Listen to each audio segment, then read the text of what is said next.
دین کا مل جانا یہ بہت بڑی عظیم بات ہے۔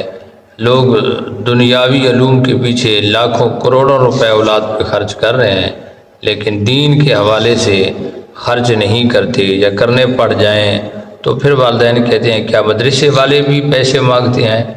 مدرسے والے کیا روٹی نہیں کھاتے ہیں؟ کیا ان بچوں کے اخراجات نہیں ہیں؟ کیا اس مدرسے کا بل نہیں آتا؟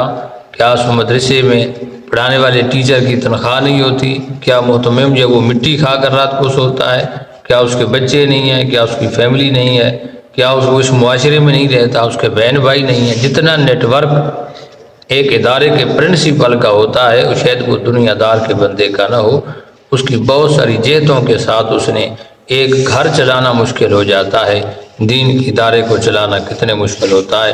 اسے ہر پڑھنے والی بچی اور بچوں کی خوشیوں میں بھی جانا پڑتا ہے، اس کی فوتگیوں میں بھی جانا پڑتا ہے، اور اس کی جو ہے برادری ہوتی ہے اس میں بھی شامل ہونا پڑتا ہے، اس کا علماء کا نیٹ ورک ہوتا ہے، اس کی خوشی غمی بھی نبھانی پڑتی ہے۔ تو بہت سارے اخراجات ہوتے ہیں۔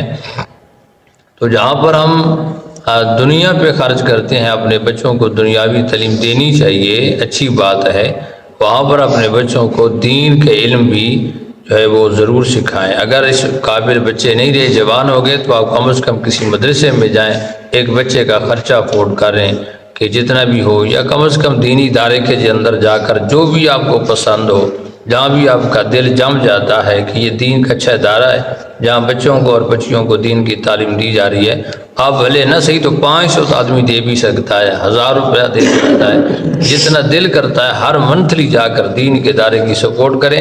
وہاں پر کسی گورنمنٹ سطح پہ اس کی کوئی سپورٹ نہیں ہو رہی، آپ لوگوں کے تعاون سے یہ دین کے ادارے چل رہے ہوتے ہیں۔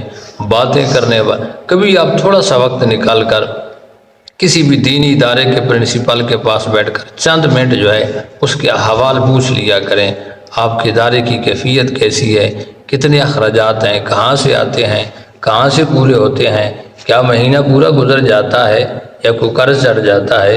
قریب جانے سے پتہ چلتا ہے، دور سے باتیں بنانے کے لیے تو آدمی ہزاروں باتیں بنا دیتا ہے، لیکن کبھی غور و فکر کیا کریں کہ ہمارے معاشرے کو اب رمضان شریف آنے والا ہے، یا کوئی بھی مسجد ہو تو کوئی گورنمنٹ سطح پہ ہمیں کوئی حافظ قرآن نہیں عطا کرے گا، دے گا تو دین کا ادارہ دے گا۔